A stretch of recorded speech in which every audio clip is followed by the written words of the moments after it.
Legal Media Qrupun təqdim etdiyi Ölümün Verdiyi Həyat bədii filminin qala nümayişi 9 may tarixində Nizami Kino Mərkəzində baş tutan son qala gecəsi ilə yekunlaşıb. Tədbir sənət, media və ictimaiyyət nümayəndələrinin iştirakı ilə yadda qalan anlarla müşayiət olunub.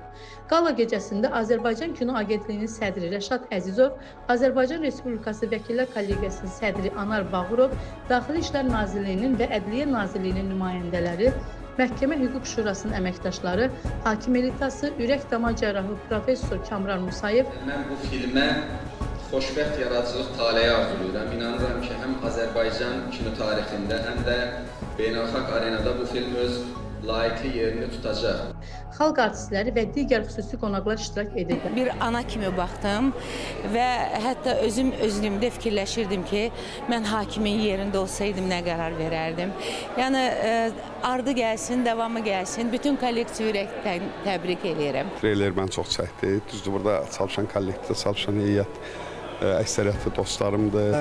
Film həqiqi də çox təsirlədi. Həqiqi də çox maraqlı bir məqamlara toxunur. Birinin həyatının sonu başqasının davamı olmaq söhbətidir və burada düzdür maddiyyat söhbətlər var, amma yenə də bu bizim üçün çox aktual bir mövzudur və istəyərəm ki, belə janrda, təbliğatda filmlər çox olsunlar.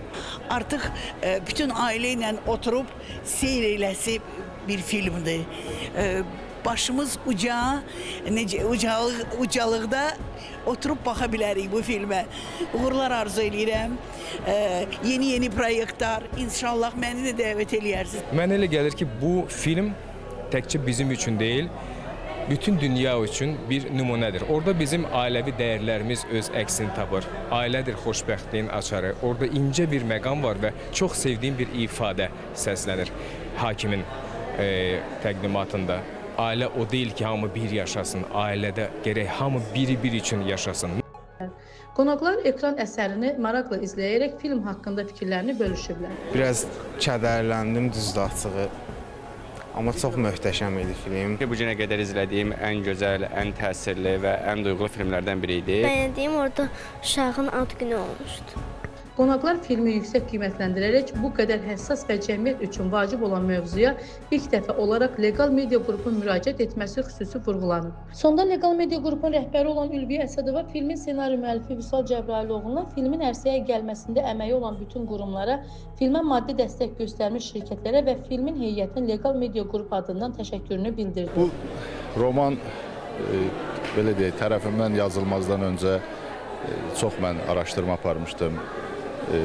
Burada həyat təcrübəsi də var, mənim özümün belə deyək, fantaziyalarım da var, görmək istədiyim cəmiyyətin hansı formada olması məsələləri var, insanların qanunçuluğa, dövlətçiliyə yanaşma məsələlərini necə görmək istəyirəm, o məsələlər də öz əksini tapıb. İndi film bitib artıq təqdimatdadır, hesab edirəm ki, hər kəs bəyənəcək, düşünürəm hər kəsin xoşuna gələcək, çünki gündəlik yaşadığımız həyata və cəmiyyətə uyğun formatdadır və ona görə də izləyicilərinə xoş təəssürat bağışlamağına böyük ümidim var.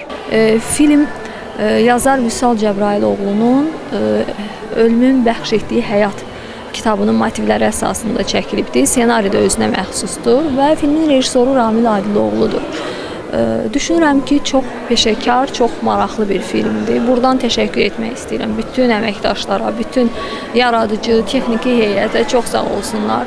Legal Media Qrup olaraq bir yerdə bu işin öhdəsindən gəlmişik. Filmin rejissoru Ramil Adiloğlu, quruluşçusu operatoru Ağa Azəroğlu'dur. Film beynəlxalq festivallara göndəriləndən sonra yerli kinoteatrlarda nümayiş etdiriləcək.